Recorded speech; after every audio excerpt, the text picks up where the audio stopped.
Fala, gente grande! Bora estudar sobre citologia. Essa permanece sendo a aula 2 da nossa série sobre citologia. Como eu já mencionei antes, ela está sendo replicada em vários vídeos diferentes. E no vídeo passado, nós falamos sobre membrana plasmática. Hoje, vamos falar sobre citosol, citoesqueleto e parede celular.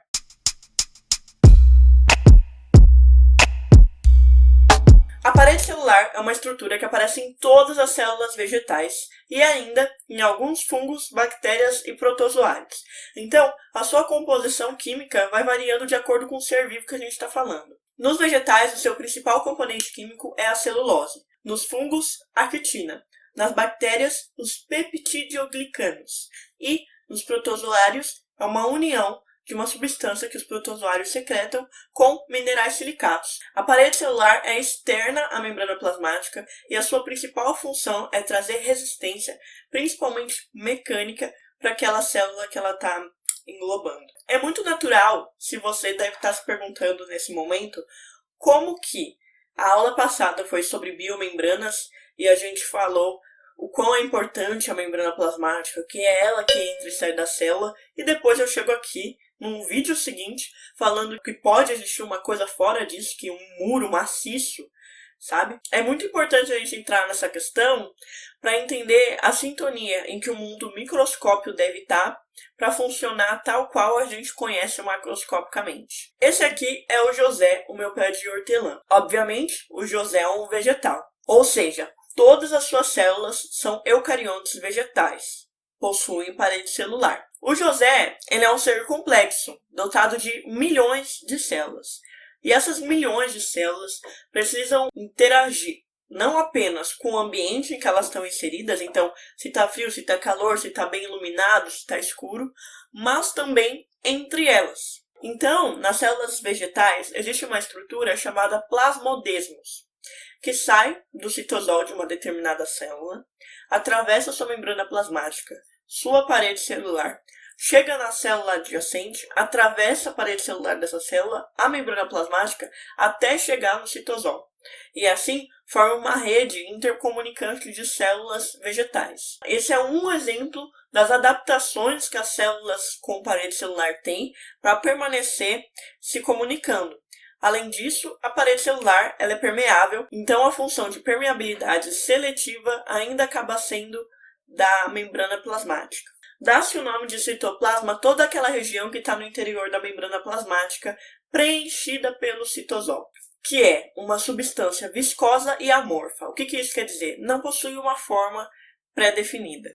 Nessa substância estão inseridos as organelas, o citoesqueleto, depósitos de substâncias como proteínas, lipídios, pigmentos. E como já vimos em aulas anteriores, o citosol está ali delimitado pela membrana plasmática. A sua parte que está mais próxima da membrana plasmática, ou seja, nas periferias da célula, ela costuma ser mais viscosa, mais parecida com um gel. Enquanto nas regiões mais centrais da célula, ela é um pouco mais fluida e acaba ganhando o nome de sol. Gente, eu tô toda hora olhando pra lá porque as aulas têm roteiro, tá?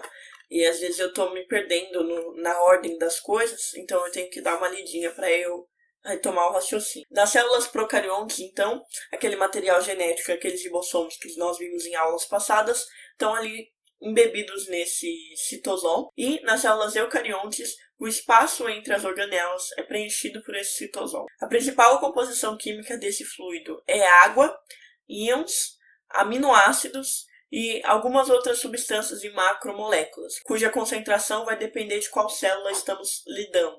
A gente já viu também que as células eucariontes elas possuem endomembranas. Lá na aula de biomembrana eu falei sobre isso. Quando a gente entende a composição do citosol, a gente consegue entender por que essas endomembranas são tão necessárias.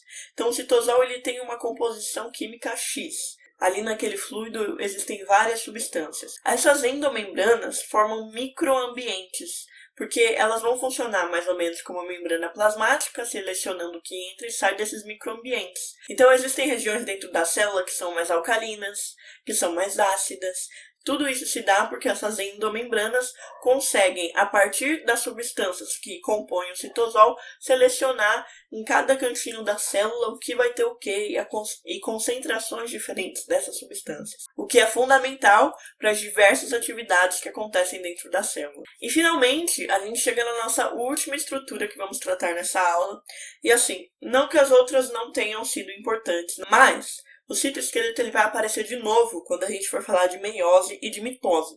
Então é importante nesse momento você prestar muita atenção e tentar assimilar todas as informações e a variedade de citoesqueletos existentes. Ele é formado por uma rede de fibras proteicas classificadas em 3 tipos, que são os microtúbulos, os microfilamentos e os filamentos intermediários. Se você achava que a célula era uma coisa estática, parada, esse é o momento de você desconstruir completamente essa ideia. Porque as células podem se locomover através de movimentos ameboides ou com auxílio de flagelos e cílios. As organelas dentro da célula também podem se movimentar e ir de um lugar para o outro que precise mais da sua ação. Vesículas também fazem isso. A célula pode se contrair, se distender, e também na divisão celular a célula precisa de toda uma movimentação, não só do material genético, mas das organelas, do citosol, enfim, de tudo que está ali dentro dela. Os microtúbulos são formados por 2 proteínas, a alfa-tubulina e a beta-tubulina, e elas são como se fossem tijolinhos. Elas se ligam umas às outras e formam uma estrutura oca por dentro, que é literalmente como se fosse um tubo ou um canudinho. Existe uma ponta do microtúbulo que nós chamamos de ponta positiva, que é o lado em que ele cresce, ou seja, que as tubulinas vão se unindo. E existe outra ponta que chamamos de ponta negativa, que é onde os microtúbulos se desfazem. E os microtúbulos estão sempre se fazendo e se desfazendo. E eles não estão simplesmente jogados no citosol, nascendo de qualquer lado. Na verdade, existe uma região que chamamos de centros organizadores de microtúbulos, que dirige para onde os microtúbulos vão se formar. Essa região também recebe o nome de centrosomo e é onde a gente encontra os centríolos. Quando a gente fala de microtúbulos, a gente consegue falar dos centríolos, porque eles são uma estrutura cilíndrica formada justamente por microtúbulos. E ela auxilia e comanda, todo o comportamento de microtúbulos do fuso mitótico na hora da divisão celular. E além de auxiliar na divisão celular, os microtúbulos também auxiliam no transporte de organelas e vesículas pelo citosol. E além disso, eles também têm função de sustentar as células. O flagelo, ele é sustentado por microtúbulos, a sua estrutura, os cílios. Já os microfilamentos, eles são formados por actina e miosina, e eles podem aparecer de formas diferentes, como uma rede ou como feixes. E eles também realizam diversas funções diferentes. Nas células musculares, os microfilamentos vêm em forma de feixes e eles ajudam na contração muscular. E em outras células, eles podem vir logo abaixo da membrana plasmática, bem próximo, formando uma estrutura que nós chamamos de córtex celular, auxilia no processo de endocitose, exocitose. As microvilosidades, que são projeções permanentes da membrana plasmática, que tem como função aumentar a superfície de contato com o meio da migração celular, do movimento celular. Além disso, os microfilamentos também são capazes de transportar coisas pelo citosol, geralmente substâncias, não vesículas ou organelas inteiras. E também eles participam da divisão celular. Eles literalmente estrangulam o citosol na fase final da divisão celular para conseguir separar as 2 células filhas.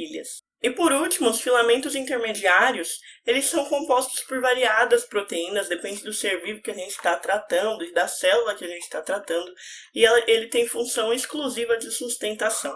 Se você acha que foi muita informação, já corre lá no blog, que tem resumo de cada um deles, e a nossa aula de hoje está encerrada. Infelizmente, eu não consegui fazer a aplicação científica da aula de hoje, não consegui achar nada interessante para trazer para vocês, mas ainda assim, eu devo meus agradecimentos a Vanessa Marques, uma amiga minha, que me emprestou um microscópio digital na esperança que eu conseguisse gravar o que eu queria mostrar para vocês. Caso vocês fiquem curiosos, eram cloroplastos. Eu queria mostrar os cloroplastos se movimentando no interior de uma célula vegetal. Não consegui, porque apesar do microscópio, ele não conseguiu captar esse fenômeno tão de perto assim.